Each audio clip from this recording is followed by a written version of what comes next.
নামিয়ে ফেলবো।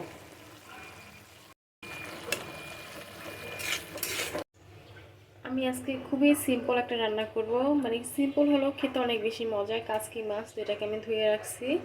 আর এটা রান্না করার জন্য হচ্ছে আমি ধনেপাতা, টমেটো, কাঁচামরিচ, পেঁয়াজ কেটে নিয়েছি। আর কড়াইতে হচ্ছে তেল দিয়ে নিলাম। পেঁয়াজটা আমার হয়ে গেছে, একদম ব্রাউন কালার আসছে। এখন এখানে নিয়েছি মশলা দিব। মরিচের গুঁড়া, স্বাদ মতো লবণ, পরিমাণ মতো হলুদের গুঁড়া, একটু করে পানি। মশলাকে আমি খুব সুন্দর করে কষিয়ে নেব। আর কাচকি মাছ কিন্তু মূলত হচ্ছে আমার কাছে অনেক বেশি ভালো লাগে। আমি একদম চালনিতে ধুয়েছি যাতে কোনো ময়লাই না থাকে, কারণ এগুলো অনেক ছোটো ছোটো মাছ, দেখা যাচ্ছে অনেক ময়লা থাকে। আমি খুব সুন্দর করে বেছে এবং ধুয়ে নিছি। আর কাচকি মাছটা কিন্তু খেতে অনেক বেশি মজা, কারণ এটা কাটা নাই। কাটা ছাড়া গুঁড়া মাছ তো কাটা ভয় খাওয়াই হয় না, কিন্তু এটা কাটা ছাড়া যেহেতু খেতে ভালো লাগে। আর পুঁটি মাছ বা অন্যান্য গুঁড়া মাছ দেখা যায় কাটা থাকে, যার কারণে আর খাওয়া হয় না ওভাবে।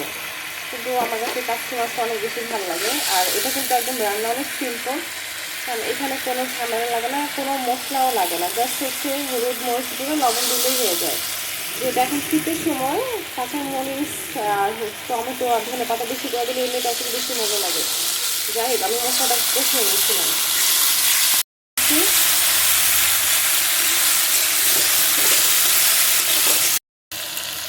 আমার টমেটোটা কিন্তু খুব সুন্দর করে গলে গেছে। আর এই টমেটোটা কিন্তু হালকা হালকা টক লাগবে, যার কারণে খেতে অনেক বেশি মজা লাগে তরকারিটা, কারণ দেখতে অনেক লোভনীয় হয়েছে। যাই হোক, আমি এখন উপরটা মাছগুলো দিয়ে দেবো। আর কাচকি মাছ কে কে খেতে পছন্দ করেন বা কীভাবে রান্না করেন অবশ্যই আমাকে কমেন্ট করে জানাবেন।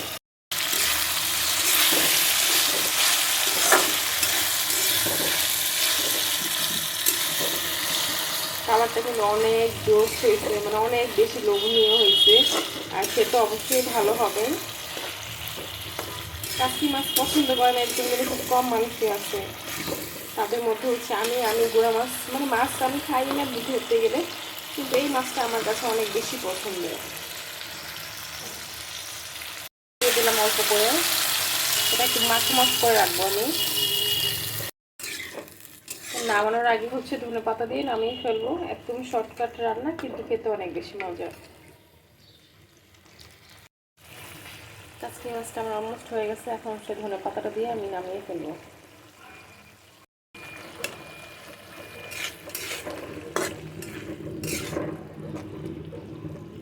এরকমই রাখবো, জাস্ট হালকা একটা মাখো মাখো ঝোল থাকবে। তেল হয়ে গেছে আমার রান্না, যাতে এই ঝোলটাতেই একদম পেট ভরে ভাত খাওয়া যায়।